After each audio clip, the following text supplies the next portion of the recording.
Hi, I'm Mark. I'm doing a TED Talk on twins reared apart. I learned quite a bit from this article, and I quite enjoyed doing this.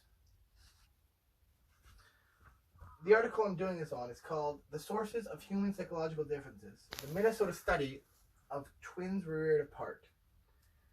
It has proven that twins have more of a connection than regular siblings, which I can understand, especially if they came from the same egg, which identical twins do, unlike fraternal twins who, when two eggs are entered instead of one. They fight less and are more compatible, which, now thinking back on it, makes a lot of sense. I mean, you don't fight with yourself, so if you came from the same egg, it would make a lot of sense to me. Reared twins are twins that do not live together or grow up apart from each other.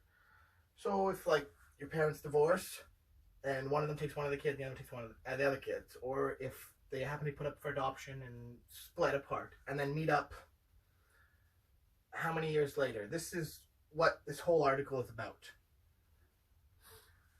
So, reared twins are not that popular, but twins themselves are fairly popular. I went to school with twins once, and looking back now, I can understand how compatible they are and how, like, they wouldn't fight, and it would almost baffle me because I look back at my siblings and I was like, "Whoa, we got in so many fights." So how nice they were to each other, and how just genetically, what's the word I'm looking for? Compatible, baffling to me.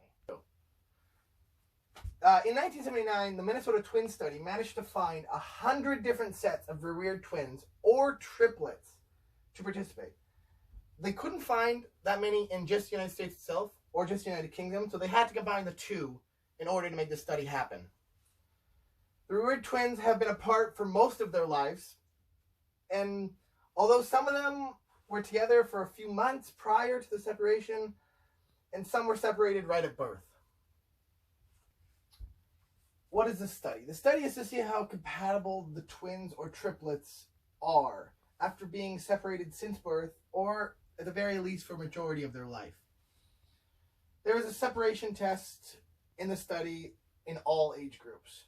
The participants have different lengths of time they've actually known their twin or triplet. This study focuses on monozygotic twins that have been reared apart. Monozygotic twins are twins who are more similar to each other than dizygotic twins.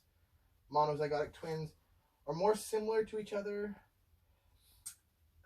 They're twins that came from the same egg rather than dizygotic that came from the two separate eggs, like I've said earlier in the TED Talk. They also have a series of tests to see how identical monozygotic twins are to each other. And most of them have been recently introduced to these tests. Yeah. Go. Table number 1. I focused on this table a lot because it shows the age, the range, kind of all around who we're working with in the participants. They took the 100 sets of twins or triplets to see how compatible they are to each other after an amount of time they have been apart. They ask the participants a series of questions, the mean, the standard deviation, and the range of all the answers they get.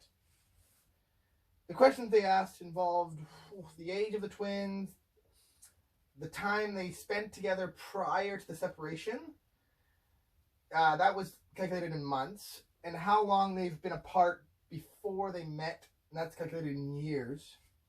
They also took total contact time into effect when they came up with the answers. Then they tested the IQ of both the mother and the father of both the reared parents. Yeah. I found the answers quite interesting in these because I didn't realize how old some of the participants were until I started looking over it. Like the age of the twins, like the mean average was around 41 years old. The range was between 19 and as old as 68, and the standard deviation is 12. The time they spent together prior to splitting up in months, like the mean was like 5.1, which isn't a lot.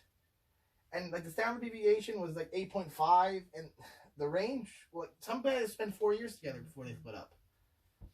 How long they have been apart before they met in years? Well, some have been gone for like, the mean is like 30 years. The standard deviation is 14.3, and some were apart for nearly a lifetime, almost 65 years, which is just baffling to me.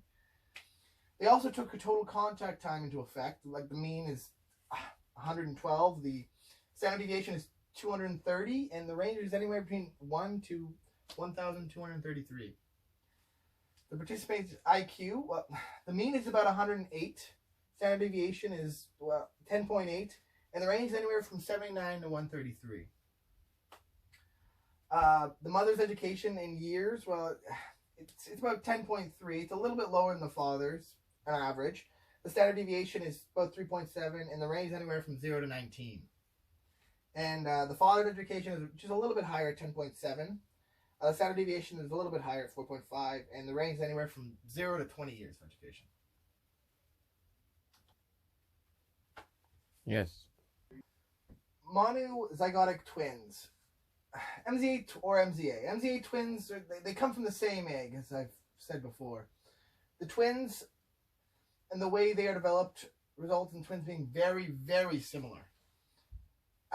They were reared apart, and even them being reared apart and like not seeing each other for some of the majority of their life, they still tend to be so similar to the point where even siblings who live together for their whole life aren't as compatible as they are, which I found really interesting.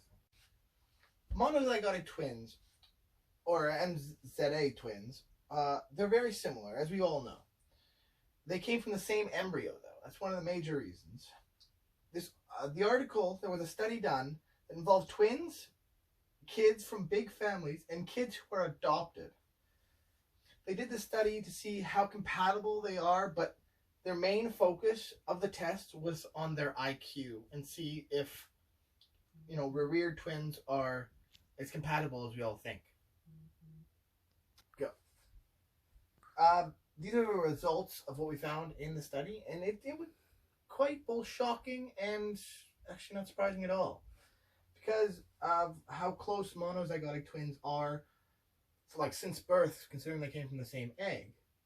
But the fact that they were reared from the start in most of the study, and everyone is from up to an entire life to 20 years even, how close they are, and they're one IQ point away from each other, which is just baffling. It's almost impossible. They're nearly identical to the point that even if they are separated from their twin for most of their life, they just recently meet up. They're still so close and so compatible that it's shocking. Go. So I figured I'd throw in some fun facts about this article, and kind of more on the fact that even though they're not that popular, there are still some famous monozygotic twins, like Colin Dylan Sprouse, or the Olsen twins, or James and Oliver Phelps, or Sean and Aaron Ashmore. Go. These are just my reference page. It has the article, a couple where I got my fun facts from and where I got my photos from.